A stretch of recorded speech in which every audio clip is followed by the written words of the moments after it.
আজ বিকেলে মা আমাকে একটা সারপ্রাইজ দিয়ে দিল। হঠাৎই বললো যে চল দীঘা যাই।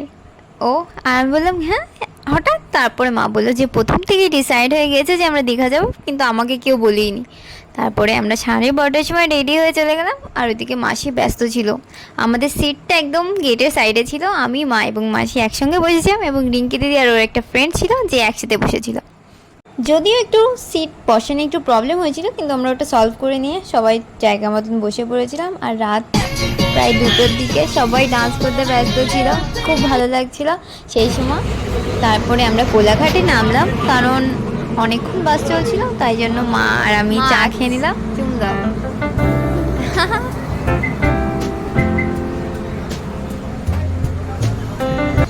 তারপর আমরা আবার বাসে উঠলাম, আর সকাল প্রায় 6টার দিকে আমরা দীঘার একদম কাছাকাছি চলে এসেছিলাম। সো তারপর আমি কিছু ভিডিও বানাতে লাগলাম। আমরা ওখানে পদ্ম ফুল গাছ দেখেছিলাম, যেটা আমি ভিডিও বানাতে পারিনি, কারণ সেই সময় আমার কাছে ফোনটা ছিল না। আমি খুবই দুঃখিত ছিলাম, কারণ ওখানে হোয়াইট পদ্ম ছিল, আর হোয়াইট পদ্ম আমাদের এখানে লোকালে মানে দেখা যায় না বিশেষ একটা।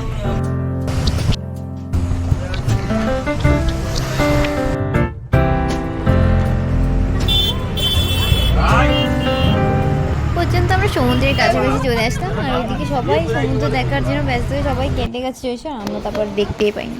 তারপরে আমরা হোটেলে পৌঁছে গেলাম।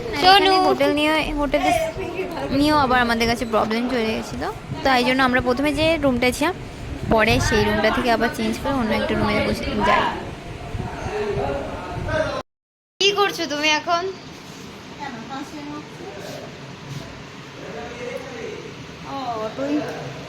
হ্যাঁ, আমি আমার ব্লগিং। ইয়েস, আমরা এখন বেরোচ্ছি একটুখানি সমুদ্রের পাড়ে, একটু ঘুরে ঘুরে আসি। মাসি পুরো প্রোটেকশন নিয়ে নিয়েছে, মাও বেরোবে। অ্যাট লাস্ট আমরা সবাই পুরো সম্পূর্ণভাবে রেডি হয়ে গেছিলাম সমুদ্রে যাওয়ার জন্য। আর মনটা খুব মানে এনজয় মানে কেমন একটা ভালো লাগছিল, কারণ কতদিন পরে সমুদ্র দেখবো। এর আগের বার যখন সমুদ্র দেখি তখন আমরা পুরীতে গিয়েছিলাম, আর এখন দীঘায় এসেছি।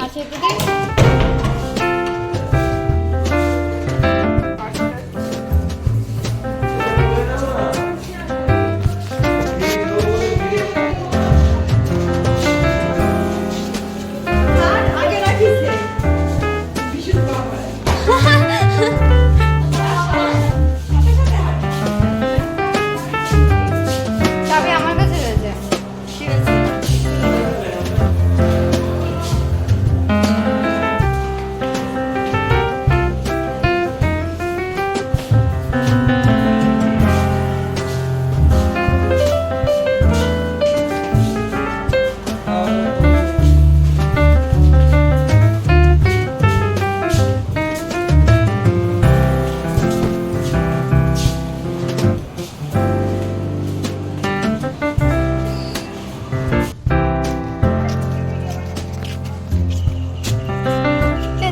সবাইকে জানিয়ে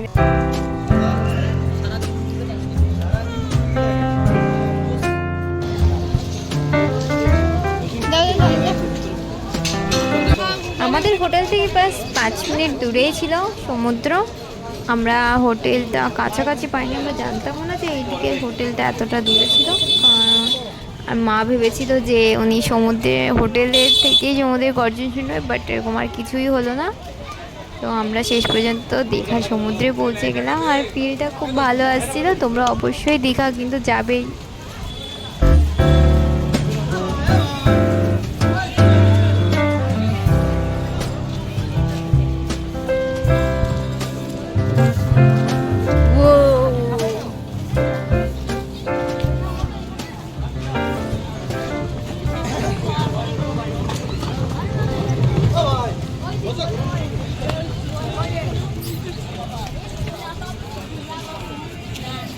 জানি না কেন এদের দুজনে খুব ভালোবাসে উঠছে, এত তো হাত ধরে থাকে না, কিন্তু দেখা গেল এখানে এসে দুজনে একদম হাত ধরে সব আর এদিকে আমরা ঘোড়ার দর্শন পেয়ে গেছি।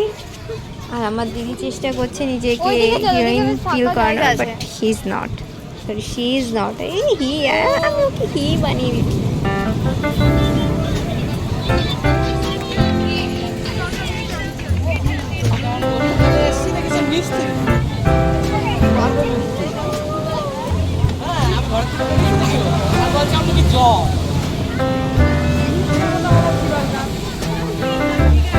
এখানে একটা আঙ্কেল ছিল যে তার কুকুরকে স্নান করছিল, ও সে কুকুরটা দেখে বলেছে যে ও এখান থেকে জাস্ট পালাতে পারলে পারবে। আঙ্কেল যেহেতু মানে ডগিকে পাট্টি বানিয়ে চলে এসেছে, তাই জন্য ডগিটা বেরোতেও পারছিল না। সো প্রথম কয়েকবার সমুদ্রে ঢেবে আমাদের পায়ে লাগেনি, আর লেগেছিল না তো অল্প। তো হঠাৎ এত জল এসছে যে আমাদের পুরো ভিজিয়ে দিয়েছে আনএক্সপেক্টেডভাবে।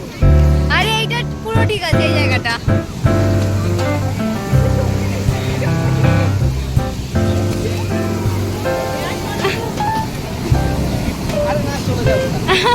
যেগুলো ঠিকই যাচ্ছে, আর হঠাৎ যে এমনি একটা বড় একটা ঢেউ চলে আসে আর করে আমাদের সবাইকে পুরো ভিজিয়ে দিয়েছিল।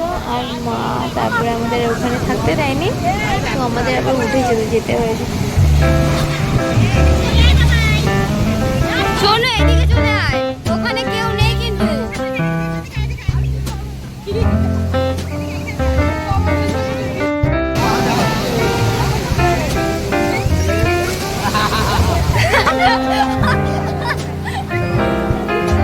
আরে কিছু হবে না।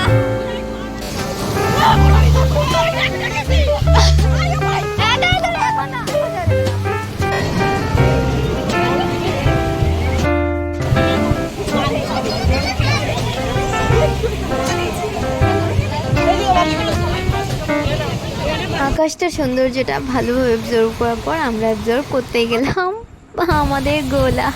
তো আমি ট্রাই করলাম, এই রোদের ভিতর প্রচণ্ড রোদ, আর তার ভিতর এই গোলাটার টেস্ট একদম অমৃত লাগছিল, প্রচণ্ড টেস্টি লাগছিলো এই গোলাটা। আমরা 8টার সময় এসে এখানে পৌঁছলাম, তো তাই জন্য আমাদের এখনও কিছু খাওয়া হয়নি। এরপরে আমরা হোটেলে গেলাম আর তারপরে খেতে বসে পড়লাম।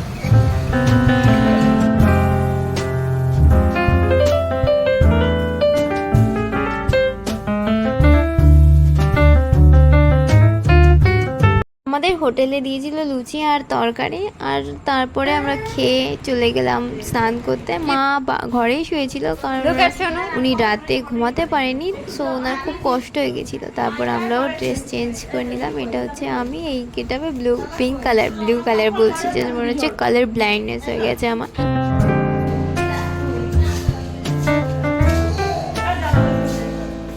তো আমরা সবাই আবার হোটেলে এসে স্নান করে রেডি হয়ে গেলাম আবার আমাদের দুপুরের খাবার খেতে। তারপর আমরা সবাই চলে গেলাম টুকটুক করতে করতে নিচে। আমরা 3তলা রুমে ছিলাম, সো তাই জন্য আমাদের প্রথমে অনেকগুলো সিঁড়ি পেরিয়ে তারপর যেতে হয়েছিল।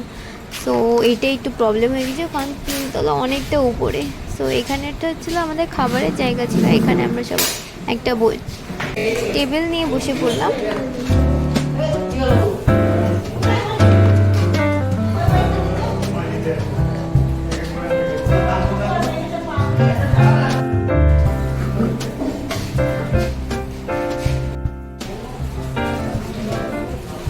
টাকা এদিকে তাকিয়ে খা। তো আজকে দুপুরের মেনুতে ছিল ডাল, পাঁপড়, ভাত, আর আমাদের টেস্টি পমপ্লেট মাছ। যেটা পমপ্লেট মাছটা আমার সত্যি খুব ভালো লেগেছিলো, ওটা টেস্ট, কিন্তু পমপ্লেট মাছের সাইজটা ছোটো ছিল কিন্তু খেতে ভালো ছিল।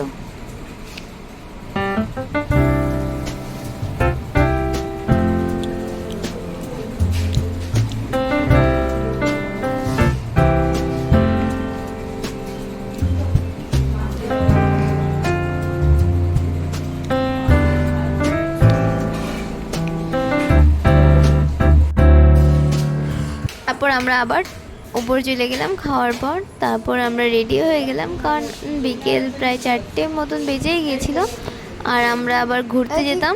সো তাই জন্য মা, আমরা সবাই রেডি হয়ে গিয়ে তারপর আমরা চলে গেলাম সি বিচ।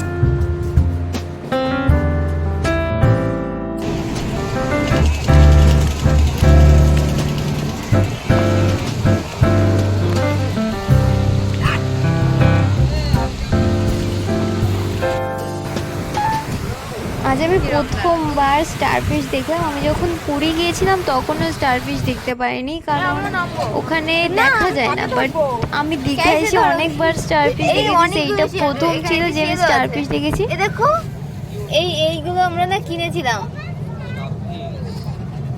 তো ধরতেই পারো, কিছু হবে না, বিশেষ কিছু।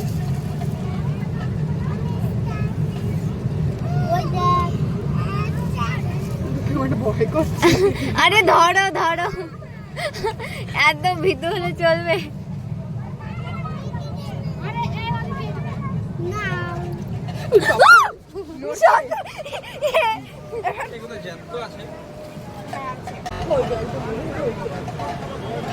জ্যান্ত হলে নড়তো, নড়ছে। তো রাখো, মরে যাবে।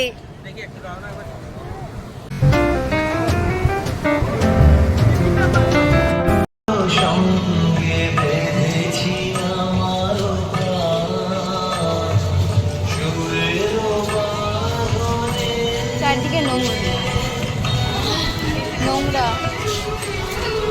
নোংরা নাই।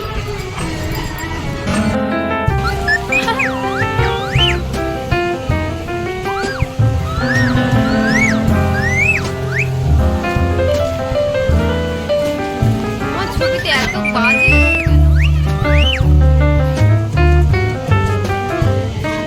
সারা বিকেল ঘোরার পর আমরা সবাই ঝালমুড়ি খেতে গেলাম, কারণ সি বিচের কাছে ঝালমুড়ি এসব খাওয়া মানে ব্যাপারটা একদম অন্যরকম আসে।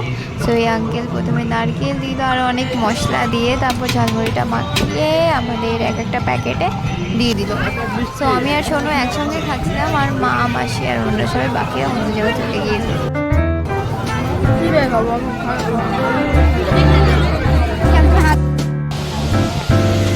সন্ধ্যায় সি বিচটা হেভি সুন্দর লাগছিল।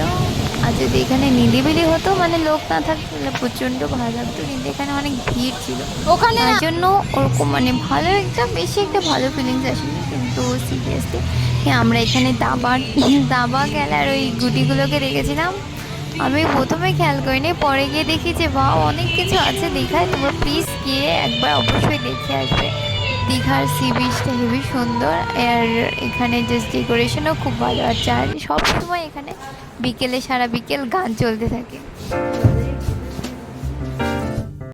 রাত 9টার দিকে আমরা চলে যাই হোটেলে আর যাই ভাত খেতে। আজকে রাতের মেনুতে ছিল চিকেন, পাঁপড়, রাইস আর ভাত।